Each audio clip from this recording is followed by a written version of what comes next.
Barcelona took on Atletico Madrid earlier this week in what was supposed to be Luis Suarez's first ever game against a side that he represented with great distinction in the last few years. Sadly though, the legendary Uruguayan forward was ruled out of the game and he had to watch his team defeat his old teammates by 1-0 in the La Liga encounter at the Wanda Metropolitano.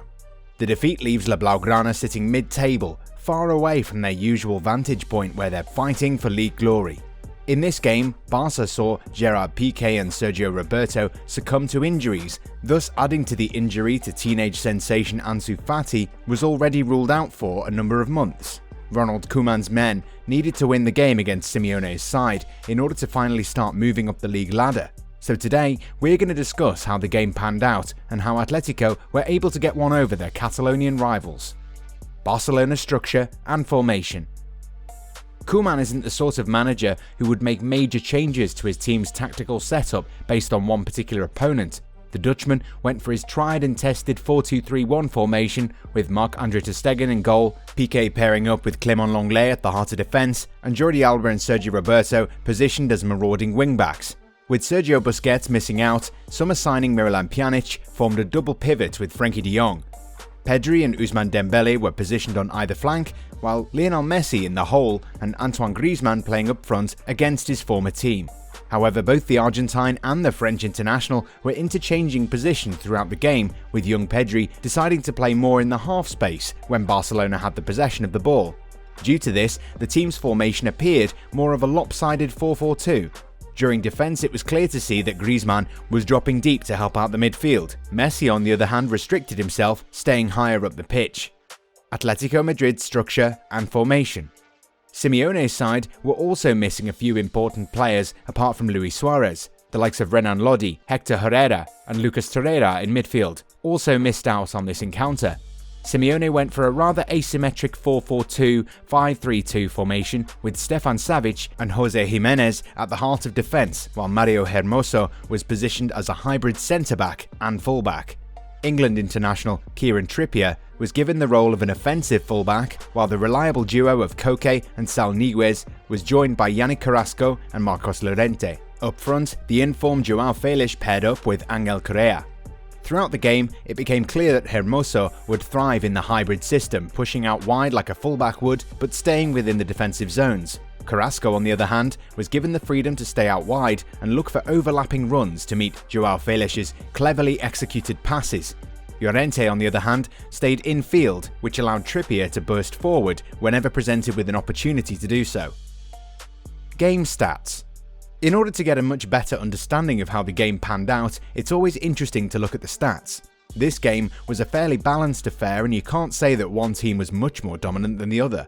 In fact, if we went for an apples-to-apples comparison, it's clear that Barcelona enjoyed most of the possession, had more shots on goal, and completed more passes than the home side. However, it should also be mentioned that neither team was able to create high-quality shots overall.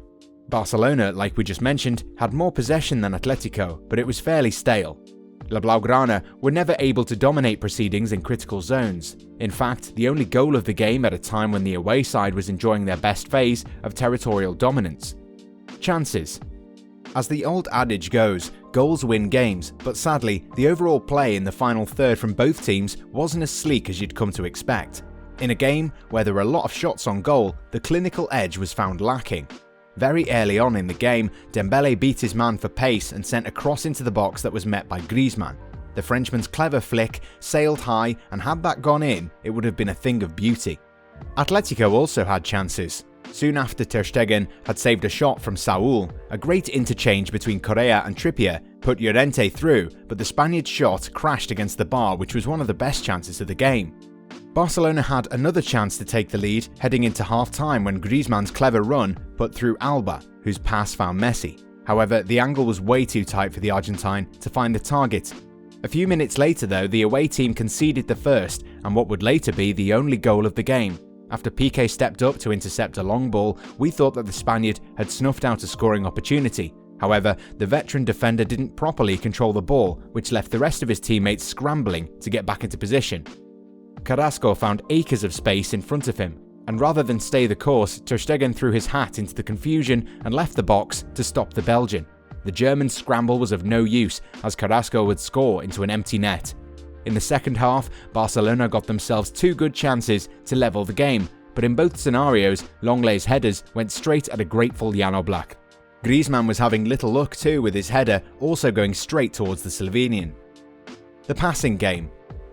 As we all know, Atletico rely a lot on ingenuity from the wider areas, and once again their best bits came from those zones. The likes of Koke, Felix, Saul and even Hermoso constantly used the pace of the likes of Trippier and Carrasco down the flanks, with the Englishman in particular always looking to go for a cutback or making a layoff for Llorente, who got himself in good areas throughout the game. Barcelona, on the other hand, were looking to create from every zone possible, with Frenkie de Jong looking to make those defence-splitting passes that make him such a dangerous midfielder. Dembele, on the other hand, had a pretty good game, and the young winger was creating chances from the right on his own. So now that we've taken care of the tactical side of things a little, let's talk about the learnings from this encounter. It was definitely a less volatile encounter, but you can see that despite losing, Barcelona showed some promising signs. With Pedri on the left wing and Dembele on the other, and Messi playing more as a central attacking midfielder, the attack looked very different. Griezmann did get a chance to score against his former club, but overall, the Frenchman could do with more minutes in order to get his confidence at the right level. But you can't expect defensive howlers from a team that has a defender as experienced as Piqué. The Spaniard's poor control created havoc, and it was only then that Ter Stegen lost the plot. The German probably should have stayed inside his box, but the manner in which he rushed to close down Carrasco gives you an indication that the team's number one is perhaps not trusting his defensive partners any longer. But in the end, there was only going to be one winner. This is the first time ever that Diego Simeone has beaten Barcelona in a league encounter. Clearly, this is something we find hard to believe, given the fact that he's been at the club for almost a decade and has also won a league title at the expense of the Catalans.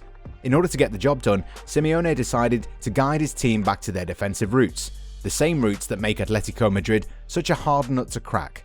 Indeed, the Atleti war machine was roaring. They parked the bus when needed and ripped forward on the break. The win puts them on top of the league standings and, more importantly, 9 points ahead of Barcelona. The last time this happened was way back in 1996, the year in which Atletico won the double, and guess what? Simeone was a player for them back then. While we might trash Ter Stegen for that ludicrous moment of madness, you have to give it to Carrasco for showing a great presence of mind. The Belgian scored the goal after a good bit of skill, but it was the defensive shift he put that needs to be discussed. The Belgian was constantly tracking back Dembele, never an easy task, and helped ease the pressure on Hermoso. Back to the goal. How many players can say that they nutmegged a keeper with the outside of their foot from 40 yards out? Outrageous bit of skill if you ask us. So apart from ending up playing a hand in the goal, Piqué hurt his knee and we're not sure when he'll be back. In fact, it was a needless tackle from Alba on Correa that caused the Atletico forward to fall on Piqué's knee, causing it to buckle. The legendary defender was writhing in pain and went off the pitch in tears.